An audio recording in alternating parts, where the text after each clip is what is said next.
नमस्कार दोस्तों, स्वागत है आपका आर के क्लासेस में। मिडेवल हिस्ट्री सीरीज़ में मुग़ल के अंतर्गत आज हम लोग करने वाले हैं औरंगजेब के बारे में। इससे पहले जो है कई सारे इससे रिलेटेड टॉपिक्स हम लोगों ने कवर कर लिया है। उम्मीद है आपने उन सभी वीडियोस को देखा होगा। यदि नहीं देखा है तो प्लेलिस्ट में देखिए, हिस्ट्री फॉर और एग्ज़ाम करके एक प्लेलिस्ट है, उसमें आप देख सकते हैं। बाकी सभी लेक्चर का PDF जो है टेलीग्राम पर मिल जाएगा और उसका लिंक जो है डिस्क्रिप्शन में दिया गया है। जल्दी से अब इन सभी चैप्टर्स को आप ख़त्म कर दीजिए। उसके बाद ये बताइए कि क्राउन बुक से क्या टेस्ट उसका लिया जाना चाहिए, तो आप उसके लिए भी कमेंट करिए। तो फिर हम लोग क्या करेंगे, क्राउन का टेस्ट भी लगा लेंगे, लेकिन ये तभी लगाएंगे जब आप कमेंट करेंगे। ठीक है, तो चलिए शुरू करते हैं। शुरू करने से पहले यदि आप इस चैनल पर नए हैं तो चैनल को सब्सक्राइब करें, पास वाले बेल आइकन को दबाएं। वीडियो अच्छा लगता है तो लाइक और शेयर जरूर करें। औरंगजेब का कार्यकाल 1658 से 1707 ईस्वी तक रहा है। ध्यान रखिएगा, 1658 से 1707। औरंगजेब का जन्म 1618 में दोहद उज्जैन में हुआ था। इसको जिंदा पीर भी कहते हैं। जिंदा पीर किसे कहा जाता है, किस मुगल शासक को जिंदा पीर कहा जाता है? औरंगजेब को। सुन्नी धर्म मानने वाला था ये जो है औरंगजेब बीना बजाने में काफ़ी दक्ष था। ध्यान रखिए, कौन सा मुगल शासक बीना बजाने में या संगीत में दक्ष था? तो ये औरंगजेब था। फिर भी इसने संगीत पर रोक लगा दी। ध्यान रखना है, कुछ संगीत बनाने में काफ़ी अच्छा था, लेकिन फिर भी इसने संगीत पर रोक लगा दी थी। कहता है फ्रैंकोइस बर्नियर औरंगजेब का चिकित्सक था, जो कि एक फ्रांसीसी था। ध्यान रखना है, औरंगजेब का चिकित्सक कौन था? Francois Bernier. ठीक है, फ्रांसीसी था।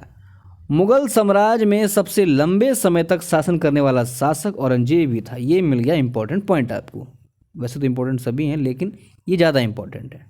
सवाल पूछ सकता है कि मुगल साम्राज्य में सबसे लंबे समय तक शासन करने वाला शासक कौन था? औरंगजेब। कहता है औरंगजेब ने अपना 2 बार राज्याभिषेक करवाया था। कब कब? एक बार तो 1658 आगरा में, फिर अगले साल 59 दिल्ली में करवाया था। पीछे वाले लेक्चर में हम लोगों ने देखा कि कैसे इसने अपने सभी भाइयों की हत्या की और अपने बाप को जो इसने कारागार में डाल दिया था। औरंगजेब की शादी दिलरास बानो बेगम, क्या नाम है इसकी बीवी का? दिलरास बानो बेगम से हुई थी, जिसे रजिया बीबी भी कहा जाता है। ध्यान रखिए, रजिया बीबी किसे कहते हैं? दिलरास बानो बेगम। अर्जुमंद बानो बेगम, मेहरुनिशा, काफ़ी फेमस नाम जो हैं आपको एग्ज़ाम में पूछे जाते हैं, तो ध्यान रखना है।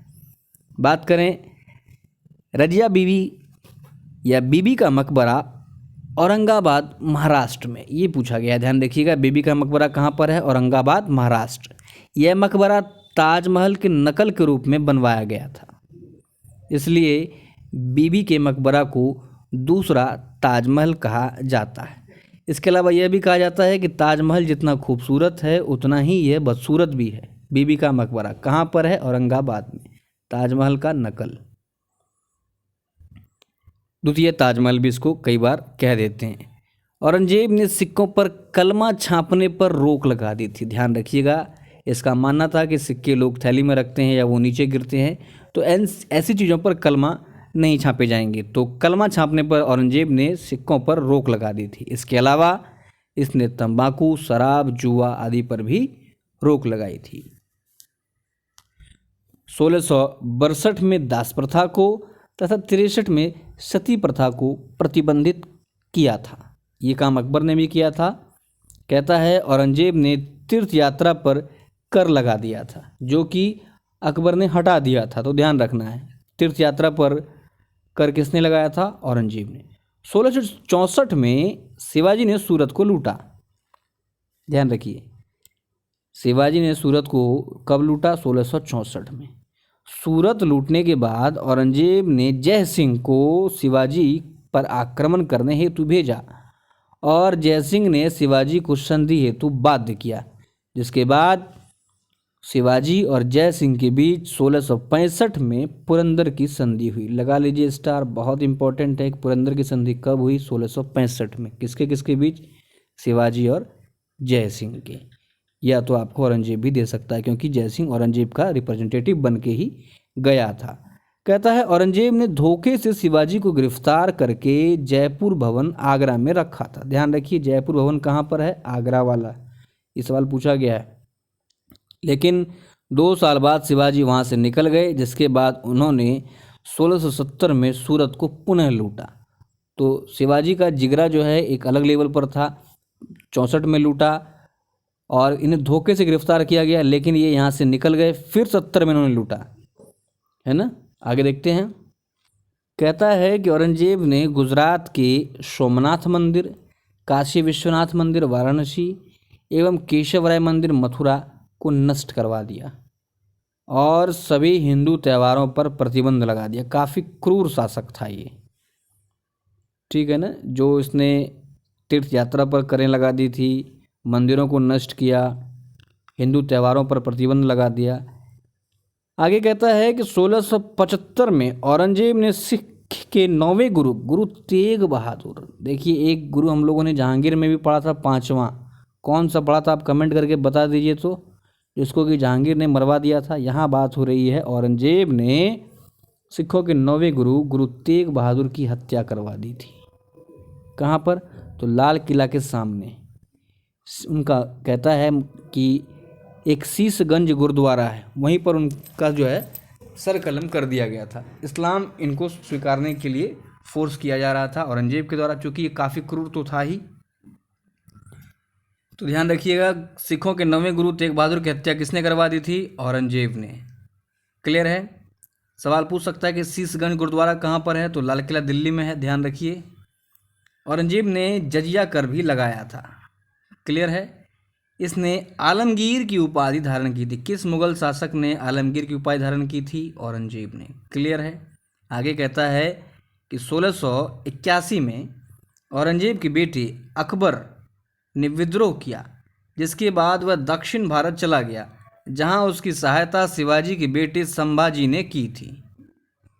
औरंगजेब का जो बेटा था अकबर, इसने विद्रोह किया अपने बाप के खिलाफ, जिसके बाद वो वहाँ से औरंगजेब के डर के कारण जो भी कह लें, वह दक्षिण भारत चला गया और वहाँ उसकी सहायता शिवाजी के बेटे संभाजी ने की थी। चूँकि शिवाजी और औरंगजेब के बीच टक्कर पुरानी थी, है ना, तो इसलिए संभाजी ने उसकी सहायता की।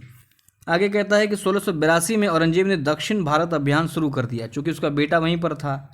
इस अभियान को जो है औरंगजेब का कब्र इतिहासकार के द्वारा कहा गया।